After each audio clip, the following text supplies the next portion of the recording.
Hello students, now we are going to study about active and passive immunity। बहुत important है, बहुत confusion होता है बच्चों को, पर इस एक स्लाइड से आपका सारा confusion दूर हो जाएगा। तो पहले से हम देख चुके हैं कि इम्यूनिटी क्या होती है, बॉडी की एबिलिटी पैथोजन से फाइट करने की, हमारी बॉडी को डिफेंड करने की। ये दो तरह की होती है, हम जान चुके हैं क्या क्या होती है, इनेट एंड एक्वायर्ड। इनेट क्या क्या होती है, कुछ बैरियर्स होते हैं जैसे physical, physiological, cytokine and cellular. Acquired वो है जो हम लाइफ टाइम में अचीव करते हैं, जबकि इनेट तो बाय बर्थ थी, हम पैदा होते हैं तो इस तरह की इम्यूनिटी को साथ लेकर आते हैं।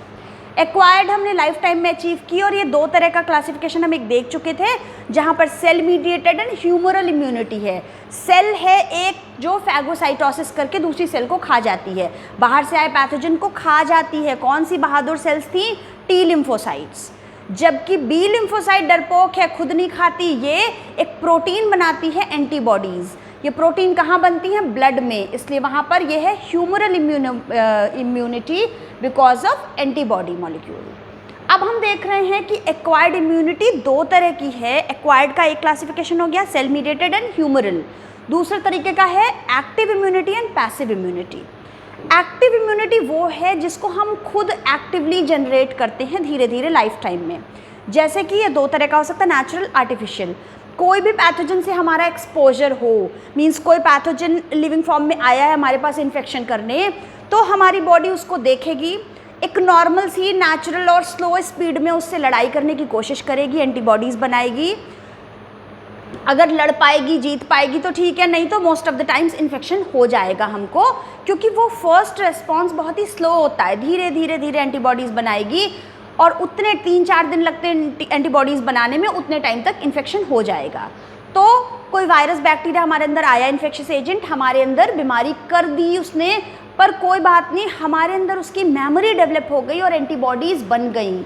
नेक्स्ट टाइम जब सेम पैथोजन से हमारा आमना सामना होगा, तो वो पैथोजन की क्योंकि मेमोरी बनी हुई है, तो हमारे अंदर उसकी सेकेंडरी रिस्पॉन्स डेवलप होगी, जो कि एनामास्टिक रिस्पॉन्स है, जो बहुत ही क्विक होता है।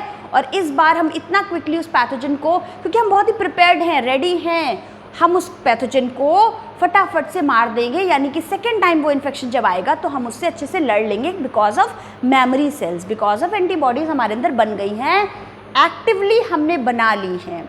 और क्योंकि अगर वो इन्फेक्शियस एजेंट नेचुरली हमारे पास इन्फेक्शन करने आया है तो वो नेचुरल है। अगर हमने वो इन्फेक्शियस एजेंट किल्ड फॉर्म में, माइल्ड फॉर्म में, एटेन्यूएटेड फॉर्म में, या उसकी कोई प्रोटीन बॉडी में इंट्रोड्यूस करा दी है आर्टिफिशियली, तो क्योंकि आर्टिफिशियली डाली है इसलिए ये आर्टिफिशियल है। इसी को वैक्सीनेशन भी कहते हैं हम। एक्टिव इम्यूनिटी है आर्टिफिशियल, क्योंकि हमने आर्टिफिशियली डाली है, पर हमने उसके लिए मेमोरी जनरेट कर ली, और उससे जब नेक्स्ट टाइम वो पैथोजन रियल में आएगा, पहली बार तो सिर्फ झूठ मूठ में आया था मेमोरी बनाने के लिए, जब रियल में वो इन्फेक्शन आएगा तो हम उससे फाइट कर पाएंगे because of memory, because of quick response, फटाफट एंटीबॉडीज़ बनेंगे और हम उससे फाइट कर लेंगे। पैसिव इम्यूनिटी में हम खुद नहीं बनाते हैं एक्टिवली, हम रेडीमेड एंटीबॉडीज़ कहीं बाहर से ले लेते हैं, जबकि एक्टिव में तो हमने खुद बनाई हैं एंटीबॉडीज़, खुद हम अपने इम्यून सिस्टम को एक्टिवेट कर रहे हैं एक्टिवली।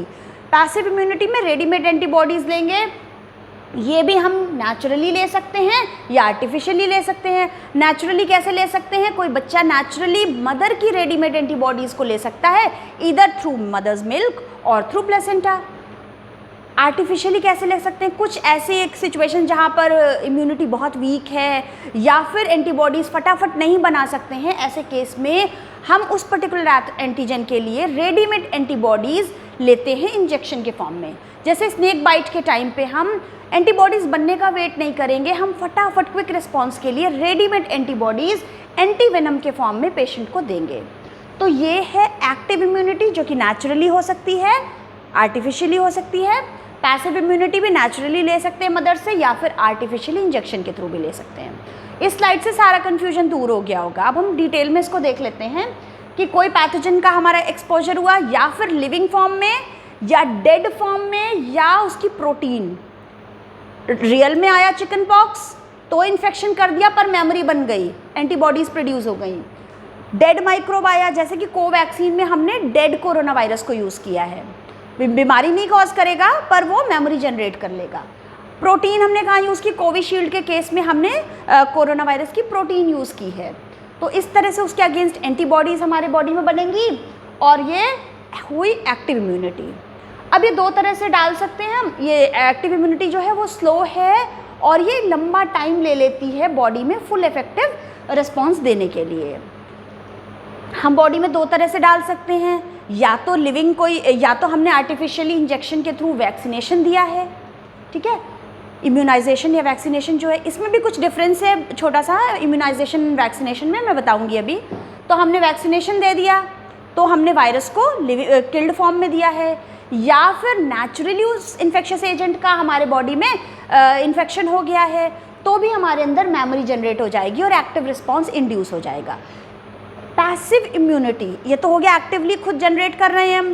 पैसिव इम्यूनिटी क्या है, जहाँ पर रेडीमेड एंटीबॉडीज़ हम देते हैं पेशेंट को डायरेक्टली इंजेक्शन के थ्रू या फिर नेचुरली भी। तो यहाँ पर क्या होता है, कैसे हम लेते हैं नेचुरली, एक बेबी मदर्स मिल्क के थ्रू मदर की एंटीबॉडीज़ जो रेडीमेड हैं, मदर्स की एंटीबॉडी ले लेता है। बच्चा खुद अपनी एंटीबॉडीज़ नहीं बना पाता पर मदर्स मिल्क के थ्रू उसके पास एंटीबॉडीज़ आ जाती हैं। जो फर्स्ट इनिशियल मिल्क है, जो येलोइश फ्लूइड है, that is called colostrum. Very very important question.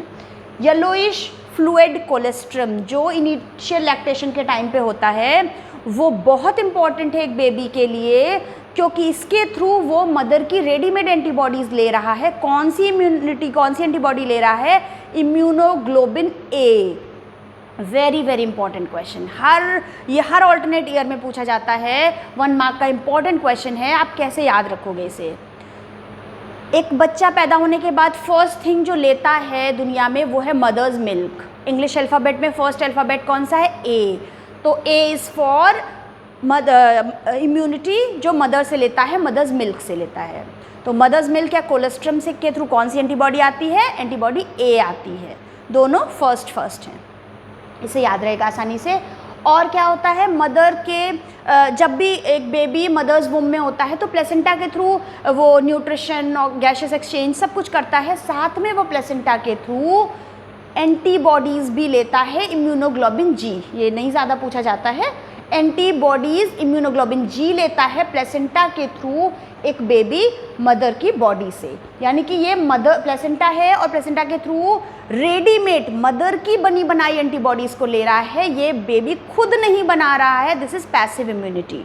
और वो नेचुरल तरीके से ले रहा है, किसी इंजेक्शन के थ्रू नहीं ले रहा है, इसलिए ये नेचुरल और पैसिव इम्यूनिटी है। अब वैक्सीनेशन या एक्टिव इम्यूनिटी जो कि आर्टिफिशियल है, यहाँ पर आप देख सकते हो क्या कर रहे हैं, हम एक पर्सन से, एक इन्फेक्टेड पर्सन से कुछ पैथोजन को लेकर कुछ माइल्ड फॉर्म में हम दूसरे होस्ट में या दूसरे हेल्दी पर्सन में इंट्रोड्यूस करा रहे हैं। इसको हम वैक्सीनेशन कहते हैं। आप अपने छोटे भाई बहन को लेकर जाते होगे हॉस्पिटल और वैक्सीन लगवाते हो, तो जो इंजेक्शन के थ्रू वायरस माइल्ड फॉर्म में कोई भी पैथोजन किल्ड, माइल्ड, एटेन्यूएटेड या फिर उसकी कोई प्रोटीन आप बॉडी में इंट्रोड्यूस करवा रहे हो सो दैट मेमोरी बन जाए, तो जो आपने इंजेक्शन लगवाया दैट इज़ वैक्सीनेशन। उस वैक्सीनेशन के बाद हमारे बॉडी में जो प्रोसेस चलेगी वो है इम्यूनाइजेशन, क्योंकि इम्यून सिस्टम को स्ट्रांग बनाने के लिए हमारे बॉडी में मेमोरी सेल्स बनेंगी, एंटीबॉडीज़ बनेंगी, तो वो जो प्रोसेस है वो इम्यूनाइजेशन है। अब इस तरह से क्या होगा, हमारे बॉडी में ये वीक या किल्ड या एटेन्यूएटेड पैथोजन इंट्रोड्यूस करने से क्या होगा कि हमारे बॉडी में उसके लिए एंटीबॉडीज़ बन जाएंगी जब वो पैथोजन रियल में आएगा। देखो हमने किसी के क्या किया, हमने किसी इन्फेक्शियस एजेंट को किसी लेकर किल्ड फॉर्म में हमने हेल्दी पर्सन में डाला। हेल्दी पर्सन के अंदर उसके लिए जब भी रियल में वो पैथोजन आएगा उसके अंदर एंटीबॉडीज़ बन जाएंगी फटाफट और उसको फाइट कर लेंगी और उसको रियल में डिजीज़ नहीं हो पाएगी। क्विक एक्शन होगा।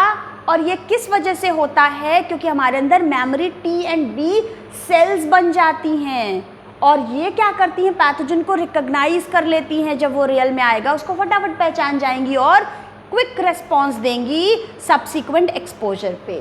इस तरीके से हम बच जाते हैं वैक्सीनेशन करवाने के बाद उस फेटल बीमारी से।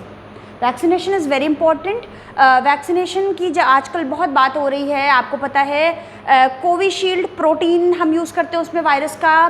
कोविशील्ड का एफिकेसी रेट थोड़ा ज़्यादा है, और क्योंकि फॉरेन अप्रूवल भी है तो कई बार इंटरनेशनल वीज़ा के लिए जब आप देखते हो तो ये वाली अप्रूव हो सकती है ज़्यादा।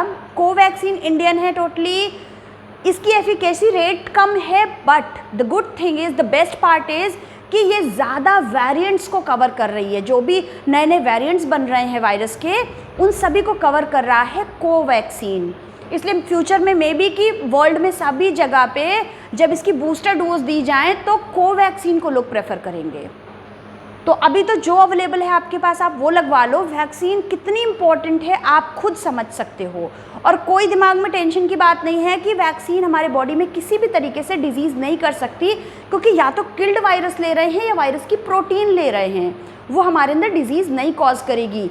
जो माइल्ड फीवर या कुछ प्रॉब्लम्स होती हैं वो जस्ट बिकॉज कि वो बॉडी में एंटीबॉडीज़ बनवा रही है, बॉडी में थोड़ी सी रिएक्शन देगी, क्योंकि वो फॉरेन पैथोजन कोई बाहर से चीज़ आई है, हमारी बॉडी उसका इम्यून सिस्टम उसको पहचान रहा है, ये बाहर से आया है, इसको लड़ना है, मारना है। तो बहुत ही माइल्ड सा एक बिहेवियर, माइल्ड सा रिस्पॉन्स जो हमारा इम्यून सिस्टम दे रहा है, उसकी वजह से हमको एक दिन के लिए फीवर दिखाई देता है। दैट्स वेरी नॉर्मल, तो उसे डरने की बात नहीं है। अब हम देखते हैं पैसिव इम्यूनाइजेशन क्या है। कई बार हम क्विक रिस्पॉन्स के लिए रेडीमेड एंटीबॉडीज़ को देते हैं, जैसे कि can you identify this disease? अगर आपको पता है तो इमीडिएटली कमेंट बॉक्स में लिख कर बताओ मुझे। आपने 11th क्लास में पढ़ी थी एक बीमारी टिटनेस। यहाँ पर क्या होता है, मसल्स स्पैज़म होता है, मसल्स अकड़ जाती हैं, तो ये बहुत ही फेटल बीमारी है। कई बार जब भी आपको कट लगता है तो आप टिटनेस का इंजेक्शन लेते हो, 6 मंथ्स के लिए वो रहता है। तो ये कहीं भी रहता है टिटनेस का क्लोस्ट्रीडियम जो बैक्टीरिया है, ये बैक्टीरिया बहुत लंबे टाइम तक रह सकता है, सॉइल में इधर उधर कहीं भी पड़ा होता है। तो जब भी कट लगता है तो इसके एक्सपोजर का खतरा रहता है कि ये ना एंटर कर जाए, या सर्जरी के टाइम पे डॉक्टर सबसे पहले टिटनेस ज़रूर देते हैं पेशेंट को। क्या होता है इसमें, रेडीमेड या प्री फॉर्म्ड एंटीबॉडीज़ होती हैं, डायरेक्टली पेशेंट को इंजेक्ट करते हैं। ठीक है, तो टिटनेस के अगेंस्ट हम क्या देते हैं पेशेंट को? Readymade antibodies. इंपॉर्टेंट क्वेश्चन है। एक और है प्रॉब्लम, स्नेक बाइट जब भी होता है तो स्नेक बाइट के अगेंस्ट हम उस स्नेक वेनम के अगेंस्ट एंटी वेनम देते हैं पेशेंट को। एंटी वेनम में क्या है, स्नेक के पॉइजन के अगेंस्ट एंटीबॉडीज़ हैं। वो पॉइजन है एंटीजन। एंटीजन क्या होता है, बाहर से आया हुआ कोई भी पार्टिकल है एंटीजन। तो उस एंटीजन जो स्नेक वेनम है, पॉइजन है, उसके अगेंस्ट एंटीबॉडीज़, रेडीमेड एंटीबॉडीज़ कहीं बाहर से बनी हुई हमको मिल जाती हैं एंटी वेनम के फॉर्म में। कैसे बनाते हैं एंटीबॉडीज़, शॉर्ट में देख लेते हैं। हॉर्स के अंदर हम स्नेक का इंजेक्शन, स्नेक का वेनम डालते हैं, उसके अगेंस्ट हॉर्स में एंटीबॉडीज़ बनती हैं। हॉर्स के ब्लड को हम ले लेते हैं, उसमें से सीरम या उसका जो प्लाज्मा है वो लेते हैं, उसमें से एंटीबॉडीज़ को यानी इम्यूनोग्लोबिन जी को प्योरीफाई फॉर्म में आइसोलेट कर लेते हैं, ले लेते हैं, और यही एंटीबॉडीज़ या एंटीवेनम के फॉर्म में हम इंजेक्ट करते हैं स्नेक बाइट के टाइम पे। यहाँ पर मैं आपको बताऊँ, आपने प्लाज्मा थेरेपी का बहुत नाम सुना होगा आजकल कोरोना के केस में। तो क्या होती प्लाज्मा थेरेपी? जिस किसी को कोरोना हो चुका है यानी उसके अंदर एंटीबॉडीज़ बन चुकी हैं, एक नॉर्मल हेल्दी पर्सन में एंटीबॉडीज़ अभी तक नहीं बनी है बिल्कुल भी, तो हम क्या करते हैं, पेशेंट को उस जिसको पहले कभी बीमारी होकर रिकवर हो चुका है उसकी एंटीबॉडीज़ उसके सीरम में से निकाल कर, उसके ब्लड के सीरम में वो एंटीबॉडीज़ होती हैं वो निकाल कर हम इंजेक्ट करते हैं।